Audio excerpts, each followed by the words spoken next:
je, en plus d'être directeur scientifique d'AgroParisTech, ex-président de l'Association française d'agronomie et président du comité d'orientation Assainier à produire autrement, Thierry Doré est d'abord ingénieur agronome et professeur d'agronomie à AgroParisTech. Et donc, Thierry, sur la thématique de l'agroécologie, en France, c'est quelqu'un de reconnu à la fois sur le plan scientifique, mais aussi sur le plan de la transmission à différents publics. En particulier, il a été un des premiers à introduire l'agroécologie dans ses enseignements d'agronomie, puisqu'il était responsable pendant longtemps d'un master qui existe toujours, mais quand il était responsable de ce master, l'avait appelé de l'agronomie à l'agroécologie. Donc ce master a une quinzaine d'années maintenant. Et donc vous voyez que ça fait plus de 15 ans que l'agroécologie est dans les enseignements d'AgroParisTech et de Thierry. Donc c'est Thierry, je peux dire de là où je suis que c'est une des personnes en France qui a la vision la plus large des liens entre agronomie et agroécologie. Donc à la fois par ses activités de recherche, il a travaillé beaucoup sur ces questions et au-delà même, puisqu'il a participé à la création d'un nouveau champ de recherche sur la thématique de l'agronomie globale, et donc en particulier sur les questions de gestion de ressources naturelles à l'échelle planétaire. Évidemment par ses enseignements à la fois en agronomie, à la fois en formation d'ingénieur de master, et aussi par l'encadrement de nombreux doctorants. Mais il a l'avantage d'être très en lien avec, les professionnels et avec la formation professionnelle. Hein. Bon, tout à l'heure et maintenant, je vous disais qu'il était président du comité d'orientation enseigner à produire autrement, mais il a été aussi à l'origine d'un cycle actuel de formation pour les conseillers agricole qui s'appelle Conseiller demain en agronomie et qui intègre pas mal de dimensions liées aux approches de l'agroécologie. Et puis, il fait également un grand nombre d'interventions, de conférences et d'ouvrages. Hein. Et là, il n'est pas encore sous presse, mais un ouvrage en cours d'écriture qui va parler d'agroécologie, puisque il s'intitulera normalement Les clés de l'agroécologie, donc un ouvrage en coécriture avec un autre chercheur de l'INRA, et qui justement s'adressera à différents publics, et en particulier à un grand public averti. Donc, vous voyez qu'il a cette vision large. Donc, Thierry, merci d'être là à nouveau et de pouvoir présenter du coup là une thématique qui est dans le cœur de tes compétences et pour lequel, du coup, on pourra poser des questions beaucoup plus pointues que tout à l'heure. Merci Thierry, et tu as 30 minutes. Merci Philippe, bonjour à toutes et à tous. Donc, ce qu'on m'a demandé de présenter, c'est quelque chose qui illustre la diversité des agroécologies. Bon, vous aviez eu lors du premier cycle de conférences déjà un aperçu de ce qui peut exister comme diversité. On a vu tout à l'heure sur les agricultures urbaines que, y compris dans ce domaine des agricultures urbaines, il y avait une diversité de pratiques. Ce que je voudrais essayer de présenter ce matin, c'est finalement qu'est-ce qui justifie qu'on ait une si grande diversité de l'agroécologie à l'échelle française et à l'échelle internationale. Je commence par ces photos qui sont des personnes illustres dans le domaine de l'agroécologie. Vous en connaissez certainement une partie d'entre eux. En haut, j'ai pas de pointeur, du coup je fais comme ça en décrivant. En haut, vous avez Stéphane Le Foll, qui en France est un porteur important de l'agroécologie et d'une certaine agroécologie. Et juste à sa gauche, enfin à sa gauche quand on regarde, vous avez Pierre Rabhi sur la photo en discussion avec Thomas Sankara au Burkina, qui est une autre grande figure de l'agroécologie en France. Et puis les autres sont plutôt des gens qui interviennent au niveau international. Vous avez par exemple le rapporteur spécial des Nations Unies pour le droit à l'alimentation, Olivier de Scuter, qui a fait en 2010-2011 un rapport important sur le rôle de l'agroécologie sur la sécurité alimentaire. Et puis vous avez juste au centre Miguel Altieri, qui est le pape de l'agroécologie à l'échelle internationale, qui est un universitaire chilien travaillant aux États-Unis et qui a beaucoup travaillé sur les questions un peu théoriques, mais aussi très appliquées de l'agroécologie dans les pays du Sud, de la région intertropicale, et qui a une très grande renommée internationale et est à l'origine de nombreux ouvrages sur l'agroécologie. Vous avez une diversité d'acteurs dans l'agroécologie, et cette diversité d'acteurs, elle est porteuse d'une diversité de conceptions de l'agroécologie. Stéphane Le Foll enseigne Produire autrement, agroécologie, c'est une certaine vision de l'agroécologie pour les agriculteurs français et, si possible, la majeure partie des agriculteurs français. Vous prenez Sevilla Guzman, tout en bas à droite. Lui, il est pour une agroécologie qui est extrêmement différente, qui est liée au mouvement populaire et à la souveraineté alimentaire. Lui, il est espagnol, mais il y a beaucoup de liens avec l'agroécologie qu'il peut y avoir au Brésil en particulier, dans laquelle le changement des pratiques agricoles, tel que peut le concevoir Stéphane Le Foll, n'est pas la clé, et pas la clé de voûte de l'agroécologie. Ce qui est la clé de voûte, c'est le changement social qui est nourri par les modifications des pratiques agricoles. Mais la finalité est vraiment le mouvement social. Donc vous avez cette très grande diversité des conceptions de l'agroécologie, mais la diversité des acceptions du terme, si elle traduit un foisonnement d'idées et d'initiatives, elle a quand même un point commun, c'est ce qui figure en bas de la diapositive en rouge. Pour tous ces auteurs et tous ces praticiens, l'agroécologie, c'est tenter une nouvelle alliance, c'est tenter de relier l'agriculture, la science, le milieu naturel ou l'environnement et la société ou la politique. À chaque fois, et avec des intensités différentes, chacun de ces auteurs, chacun de ces acteurs cherche à promouvoir cette nouvelle alliance. Ça peut prendre des formes différentes, mais en tout cas, à chaque fois, ces préoccupations sont présentes chez ces acteurs. Et il existe un dénominateur commun ou un cœur assez commun à l'ensemble de ces acteurs. C'est ce qui figure dans les différents points au milieu de la diapositive.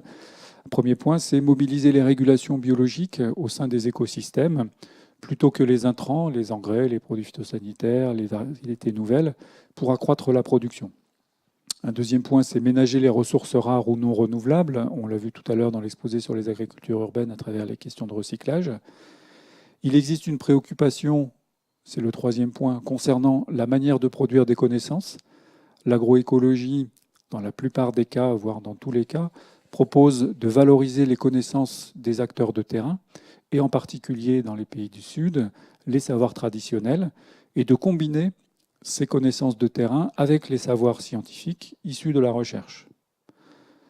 Un point aussi commun à beaucoup des approches en agroécologie, c'est la préoccupation d'être capable de mélanger différentes échelles d'approche, depuis la parcelle jusqu'au système alimentaire, en passant par les échelles de l'exploitation agricole et du territoire. Et puis, finalement, les deux derniers points traduisent une préoccupation commune qui est celle que je vais illustrer aujourd'hui, qui est la volonté de ne pas imposer aux acteurs un système unique, un modèle de production, un modèle d'insertion dans la société, mais de laisser chacun des acteurs trouver leurs propres solutions par rapport à leurs propres problèmes, ce qui amène à adapter les solutions techniques au cas par cas.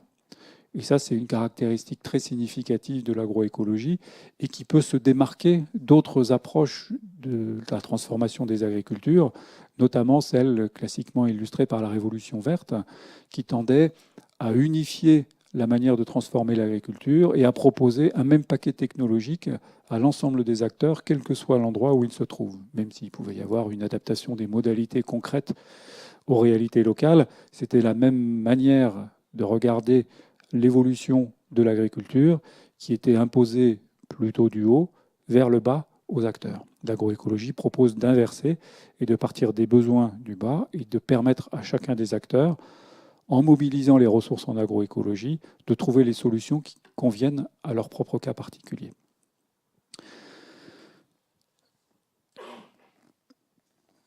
Donc, dans le panorama de l'agroécologie, ce que l'on voit ressortir de manière fréquente, c'est un certain nombre de systèmes un peu stars qui sont connus du grand public. J'en ai pris ici une illustration à travers une capture d'écran Internet qui concerne un organisme, écosystème, qui va produire des connaissances et de la formation en agroécologie. Et pour écosystème, l'accent est mis sur deux systèmes particuliers. L'agroforesterie d'une part, mélanger sur une même parcelle des espèces ligneuses et des espèces herbacées, et l'agriculture de conservation d'autre part, c'est-à-dire avoir une agriculture sans travail du sol, avec une couverture permanente et une diversité d'espèces cultivées. Ces deux systèmes, agroforesterie, SCV ou agriculture de conservation, sont deux systèmes auxquels on fait spontanément référence de manière importante en agroécologie. Mais il ne faudrait pas croire que ce sont les uniques manières de faire de l'agroécologie. Ce n'est pas parce qu'il existe des systèmes bien qualifiés de ce type qu'il n'existe pas une diversité de manières de faire de l'agroécologie. Pourquoi ? Parce qu'on travaille sur un monde vivant en agriculture, aux réactions complexes, parfois difficilement prévisibles, et que ce monde vivant s'accorde mal de solutions uniques. Deuxième raison, les situations agricoles sont évidemment, comme chacun le sait, très contrastées, avec des climats variables, des sols variables, y compris intra-exploitation agricole, des ressources et des structures d'exploitation qui peuvent être très différentes dans un même périmètre relativement étroit sur le plan géographique.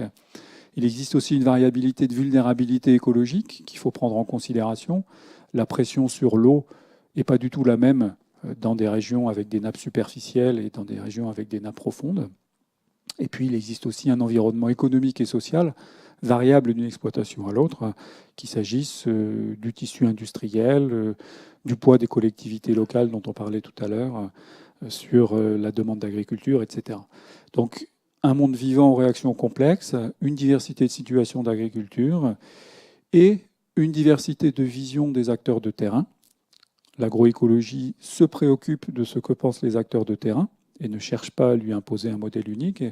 Et s'il existe une diversité de visions du futur pour les acteurs de terrain, il existe forcément une diversité des attentes en matière de système agricole. Tout le monde n'a pas les mêmes attentes par rapport à une activité agricole.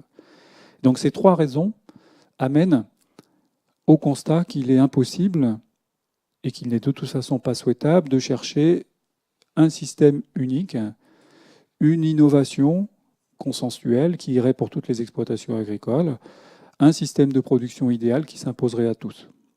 Et donc c'est ça que je vais illustrer en prenant juste deux aspects de la question, un qui relève du fonctionnement des écosystèmes et un qui relève du fonctionnement des exploitations agricoles. Et avant d'aborder ça, j'ai mis juste un nota bene. Là, je vais parler de la réalité de ce qui se passe chez les agriculteurs. Il faut avoir en tête que si on partage ce constat de la nécessaire diversité des systèmes de production agroécologique, ça induit un cahier des charges pour la recherche et ça induit un cahier des charges pour la formation. Pour la recherche, ça induit qu'il faut être capable de proposer aux agriculteurs une diversité de systèmes. Et donc, il faut être capable de produire des références qui ne sont pas uniques, qui entraîneraient toutes les agricultures dans la même direction.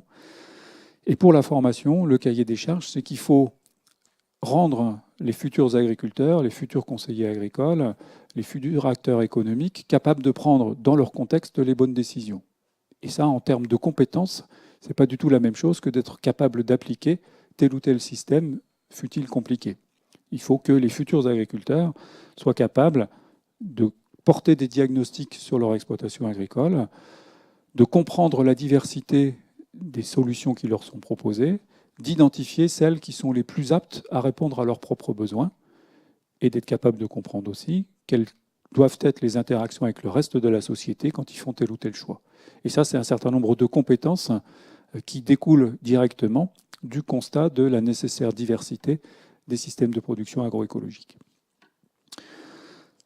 Alors, je l'illustre, je l'ai dit, par deux exemples. Le premier, c'est la question du fonctionnement des écosystèmes et de ce que ça implique comme diversité des agroécologies.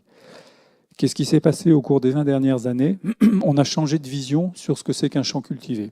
Vous avez ici à gauche la vision dans laquelle moi j'ai été élevé.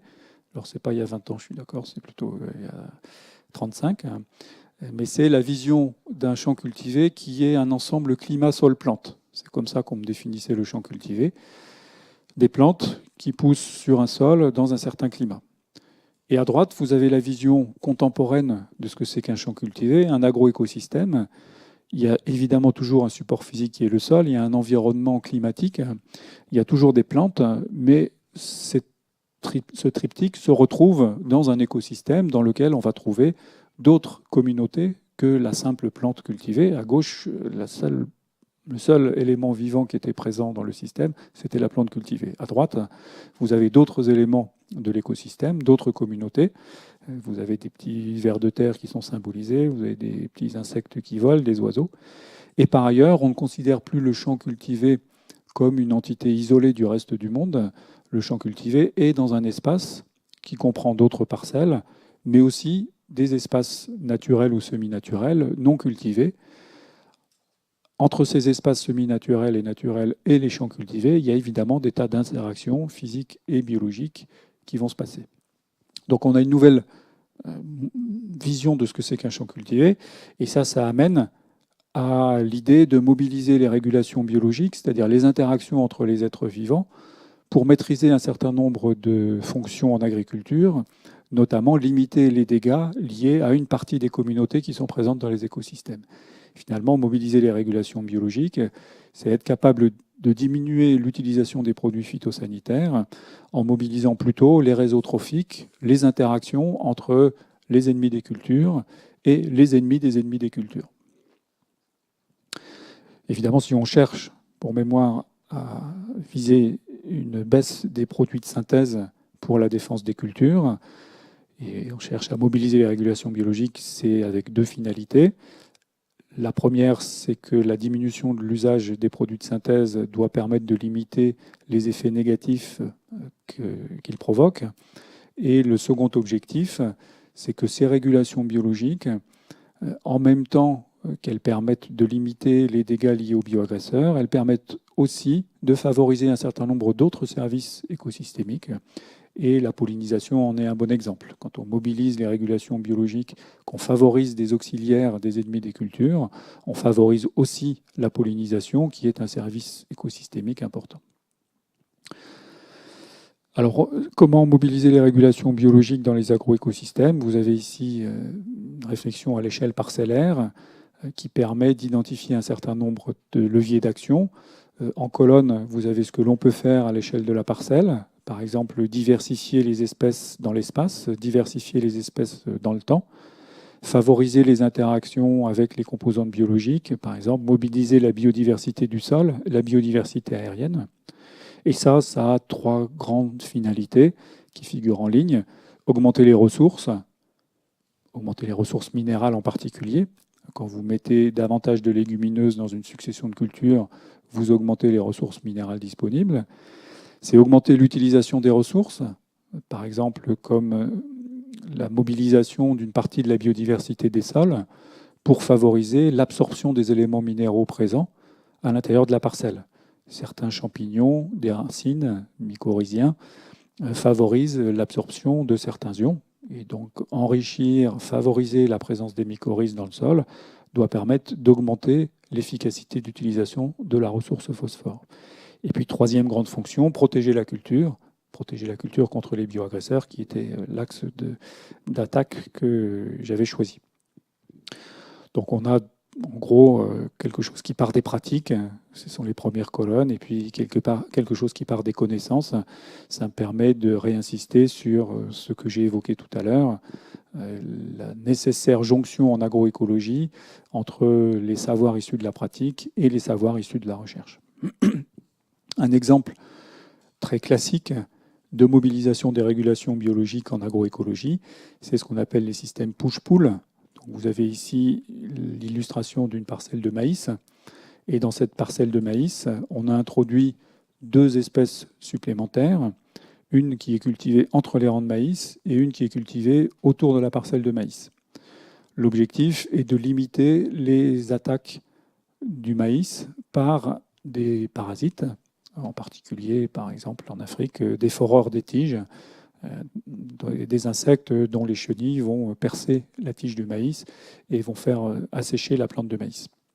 On est ici dans une configuration dans laquelle les deux espèces introduites permettent de limiter l'attaque du maïs par les ennemis des cultures, par les insectes nuisibles.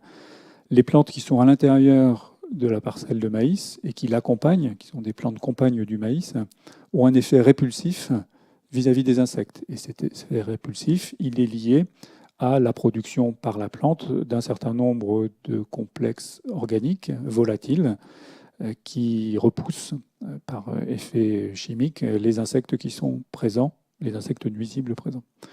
Donc c'est l'effet push, c'est-à-dire qu'on sort de la parcelle les insectes qui sont présents dans l'écosystème. Et puis les plantes qui sont autour de la parcelle, elles ont un effet pull, c'est-à-dire qu'elles tirent les insectes.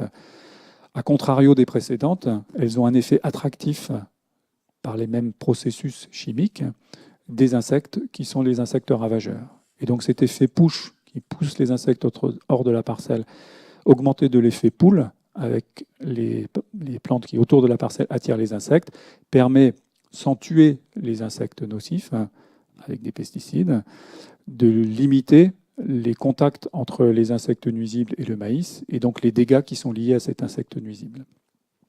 Et c'est efficace, ce système push-pull, ça ne l'est pas partout, mais vous avez ici une illustration de son efficacité dans différentes régions en Afrique.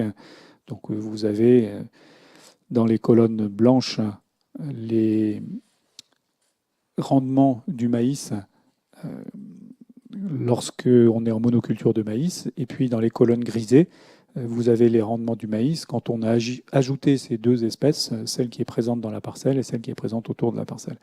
Et là, ça marche dans tous les cas, les rendements sont très nettement augmentés avec le système push-pull par rapport à la monoculture. Donc c'est ça, mobiliser les régulations biologiques, c'est mobiliser le fonctionnement de l'écosystème, plutôt que d'essayer d'éliminer les insectes, ou les champignons, ou les mauvaises herbes nuisibles présentes à l'intérieur de la parcelle. La difficulté, c'est que ça ne marche pas toujours très bien. Pourquoi ? Parce qu'on est dans un monde vivant qui est complexe et que le monde vivant ne répond pas toujours comme on l'aurait espéré. Vous en avez ici une illustration. En faisant intervenir des éléments non agricoles. Ce sont les éléments semi-naturels ou naturels que j'évoquais tout à l'heure.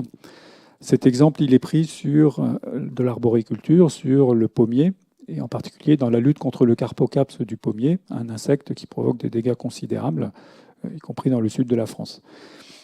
L'idée a été émise pour lutter contre le carpocaps du pommier, de favoriser ses ennemis naturels. Donc là, on n'est plus dans repousser les parasites, on est dans utiliser des parasites, donc les ennemis naturels, qui vont aller perturber le cycle du carpocaps du pommier. Et pour favoriser ces ennemis naturels, l'idée est d'entourer les vergers de bandes enherbées qui vont permettre notamment aux perce-oreilles, qui sont des parasites naturels du carpocaps, de se développer. Ce qu'on a testé, qui est représenté ici, c'est 3 types de bandes enherbées, plus ou moins hautes, pour identifier si, quand on laisse pousser davantage la bande enherbée, on a davantage de perce-oreilles qui se développent et que du coup, ça permet de mieux contrôler le carpocaps. Sur le graphique, vous avez l'évolution dans le temps des populations de prédateurs du carpocaps, donc des perce-oreilles, et vous avez, sur le graphique du haut, la comparaison entre les 3 hauteurs de bande enherbée, le gris foncé, le gris le plus foncé correspond aux bandes enherbées les plus élevées, et ensuite vous avez les bandes moyennes et puis les bandes les plus basses. Donc on a bien un effet de la taille de la bande enherbée sur l'abondance des prédateurs. La difficulté, c'est sur le graphique du bas, c'est qu'on constate que le taux de prédation, c'est-à-dire le taux d'élimination du carpocaps par ses ennemis naturels, varie en sens inverse. C'est-à-dire que c'est dans la situation où la bande enherbée est la plus haute que le taux de prédation est le plus faible. Donc on a plus de prédateurs du carpocaps, mais le taux de prédation du perce-oreille vis-à-vis du carpocaps est plus faible. Et du coup, on ne gagne rien. Et pourquoi le taux est plus faible? C'est parce que les bandes enherbées sont aussi favorables au développement du carpocaps. Et donc, dans cette situation, avoir mis un habitat naturel tout autour est sans effet par rapport à la lutte contre le carpocaps. Donc, si je dis ça, c'est pas pour dire ça marche pas, les régulations naturelles, c'est pour illustrer que ça marche pas dans tous les coups. Et si ça marche pas à tous les coups, ça veut dire qu'il faut adapter le choix des techniques à la diversité des situations dans lesquelles on se trouve. Et pour aller plus loin, on peut s'interroger finalement pourquoi les habitats naturels marchent ou ne marchent pas dans certaines situations. Vous avez une publication de 2016 de Tscharnke, qui est un entomologiste célèbre en Allemagne pour ses travaux en agroécologie, et il a identifié 5 causes de non-fonctionnement des bandes enherbées, ou de manière plus générale des habitats naturels, vis-à-vis des régulations biologiques. La première situation, c'est si finalement il n'y a pas d'ennemi naturel du parasite dans la région.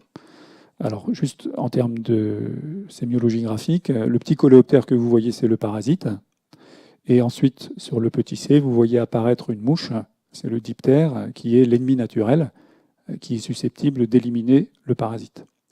Donc, le bon, c'est la petite mouche, et le méchant, c'est le petit scarabée. Donc, dans la situation A, finalement, l'habitat semi-naturel n'hébergera jamais d'ennemis naturels du parasite coléoptère, parce qu'il n'en existe pas dans la région. Ce n'est pas la peine du coup de mettre des bandes, puisque de toute façon, ça ne servira à rien. Deuxième situation, et c'est un peu le cas que j'illustrais précédemment, on met un habitat naturel, ici représenté par les arbres, mais finalement, il est très favorable, non pas aux ennemis du parasite, mais au parasite lui-même. Et donc, dans ce cas-là, ça risque de ne pas marcher. Troisième situation, finalement, c'est la culture, ici, du maïs, qui est favorable à l'ennemi du parasite, au bon. Et du coup, ça ne sert à rien de mettre des bandes enherbées ou des arbres à côté, puisque de toute façon, ça n'aura qu'un impact très marginal par rapport aux populations du régulateur. Cas D, finalement, les bandes enherbées ou les arbres sont mal conçus et sont en quantité ou en qualité insuffisante pour servir de démultiplicateur à la présence de la mouche, à la présence du prédateur.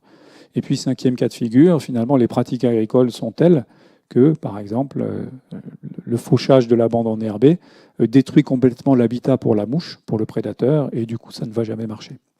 Donc, c'est juste une illustration d'un diagnostic qui permet de savoir pourquoi ça ne marche pas dans un certain nombre de cas de figure, et du coup, d'être capable d'adapter les pratiques agricoles à la diversité des situations pour ce cas particulier de mobilisation des régulations biologiques pour lutter contre les insectes nuisibles. Finalement, qu'attendre de l'écologie pour l'agronomie dans cette question des régulations des bioagresseurs? On attend de grandes lois. On sait par exemple que la diversité est un facteur de résilience et de productivité important. On attend de la connaissance de mécanismes écologiques dans des milieux particuliers, dans des contextes particuliers, et c'est ça qui permet d'adapter les pratiques agricoles à la diversité. Et puis on mobilise aussi en agroécologie l'écologie pour différentes théories et méthodes en recherche. Ce qui est difficile, c'est de passer de la théorie à l'action. La manipulation de la biodiversité et des régulations biologiques est quelque chose de difficile, pour 3 raisons. Parce qu'il y a des interactions biologiques complexes et qu'en général, quand on arrive à améliorer quelque chose, on rend aussi autre chose plus difficile. Parce qu'on ne sait pas quelle quantité de biodiversité il faut mettre dans un champ pour avoir une régulation biologique efficace. Et puis enfin, parce que les régulations biologiques, ce n'est pas tout pour un agriculteur. Lui, il faut qu'il ait quelque chose de cohérent à l'échelle de la parcelle et qui rentre les régulations biologiques dans un système qui va lui permettre d'atteindre simultanément une diversité d'objectifs. Ça m'amène à aborder rapidement le deuxième plan que je voulais illustrer de manière plus succincte dans la diversité des agroécologies. L'agroécologie doit être diverse parce que le monde vivant est complexe. Elle doit être diverse parce que les exploitations agricoles sont diverses et que les exploitants ont des visions différentes sur le monde. C'est ce que j'évoquais tout à l'heure. Donc je vois que le temps passe et que je ne vais pas avoir le temps de passer beaucoup de minutes sur chacune des diapos. Je l'illustre très rapidement à travers un projet qui a été mené de 2008 à 2015 en Poitou-Charentes sur la conception de systèmes de culture innovants et l'évaluation de ces systèmes de culture innovants. On est dans un contexte de situation un peu conflictuelle et difficile sur le plan des relations entre l'agriculture et la société, avec des enjeux forts locaux sur la qualité de l'eau, sur la quantité d'eau disponible et sur les questions d'usage des produits phytosanitaires d'une manière générale. Donc une demande sociétale forte qui pousse les agriculteurs à changer. Et il y a tout un programme qui a été mis en œuvre pour trouver des systèmes de culture innovants, plus diversifiés que les systèmes qui existent, qui reposaient traditionnellement sur un tout petit nombre d'espèces, parmi lesquelles le colza, le blé et le maïs. Donc il y a tout un travail qui a été mené pendant presque 10 ans pour transformer les pratiques des agriculteurs. Ce qui m'intéresse, c'est essentiellement les éléments de conclusion. Les agriculteurs ont réussi à transformer leurs pratiques. Ils l'ont fait à travers une combinaison de techniques qui ne sont pas des techniques très innovantes, modification des successions de cultures, utilisation de variétés plus rustiques, de mélange de variétés. Ils l'ont fait parce qu'ils ont été capables de reconcevoir eux-mêmes leur système avec l'appui des conseillers agricoles. C'est-à-dire que ce sont des systèmes qui n'ont pas été conçus par la recherche, transmis par les conseillers agricoles et appliqués par les agriculteurs. Ce sont des systèmes qui ont été co-conçus par les agriculteurs, les conseillers agricoles et la recherche, avec une participation également de l'enseignement. Et donc c'est ça qui a permis de déboucher sur une transformation assez importante. J'ai fait une diapositive tout à l'heure que j'ai passée qui montrait un amphi plein. C'était l'amphi de restitution du programme dans lequel il y avait énormément d'agriculteurs qui étaient présents, de conseillers agricoles qui étaient présents, ce qui témoigne de l'audience qu'a eu ce programme et du coup de l'ampleur que la transformation des pratiques a eu au niveau régional. Donc ça n'a été possible que parce qu'on a tenu compte des contraintes de chaque agriculteur dans la conception des systèmes innovants et que les agriculteurs ont été eux-mêmes associés à la conception de ces systèmes dans des méthodes que je ne détaille pas. Ici, une illustration des types de supports de travail conjoints entre les agriculteurs, les conseillers agricoles et les chercheurs. Et donc finalement, je passe sur tout ça. Dans cette situation, on a eu des ruptures techniques qui ne sont pas révolutionnaires, mais pour autant, on a réussi à faire bouger un grand nombre d'exploitations agricoles. On a des résultats effectifs. Et l'association des agriculteurs a porté sur la conception des systèmes eux-mêmes et sur leur évaluation. Et j'ajoute juste une chose à travers un autre exemple, qui est celui de la thèse de Kevin Morel, qui a porté sur la viabilité des micro-fermes maraîchères biologiques. Lors du cycle précédent, François Léger avait parlé de cet exemple-là. Dans la thèse de Kevin Morel, il y a beaucoup de choses, mais il y a notamment une interrogation qui a porté auprès des maraîchers en micro-ferme sur leurs valeurs, sur ce qui comptait pour eux. Et donc vous avez ici l'illustration de ce que les fermiers en micro-ferme maraîchage intensif mettent en avant comme point important pour eux. On va trouver des choses classiques chez tous les agriculteurs, un revenu décent, une charge de travail acceptable, mais on va trouver des choses qui sont plus rares dans la façon dont s'expriment les agriculteurs, autour du sens et de l'engagement, ou autour de la qualité de vie et de travail. Et finalement, on voit apparaître un certain nombre de choses qui relèvent vraiment de la valeur pour l'agriculteur, par exemple l'équité, le changement des mentalités, le partage des connaissances, et qui ne portent plus uniquement sur des résultats techniques ou des résultats économiques. Ce qui veut dire qu'on doit être capable d'associer d'autres acteurs à la construction des systèmes agroécologiques pour la prise en compte des spécificités de leur situation, c'était le cas en Poitou-Charentes, pour leurs connaissances dans la co-construction, mais aussi pour leurs valeurs. Et ça, c'est quelque chose qui commence à devenir significatif dans la réflexion sur l'agroécologie. Pour réfléchir, non plus à produire quelque chose qui va se vendre, mais à produire quelque chose qui a un sens à la fois pour le producteur et pour le consommateur. Cette dimension-là, combinée à la nécessité de s'adapter à la complexité des écosystèmes, entraîne inévitablement une diversité des agroécologies, puisqu'il va y avoir diversité des contextes et diversité des valeurs chez les agriculteurs. Et donc, il faut, en conclusion, se garder de l'uniformité, même en agroécologie, voire surtout en agroécologie. Et je vous ai mis du coup une série de photos qui permettent d'illustrer la diversité de systèmes agroécologiques. Et je vais en rester là, je pense, et vous remercier pour votre attention.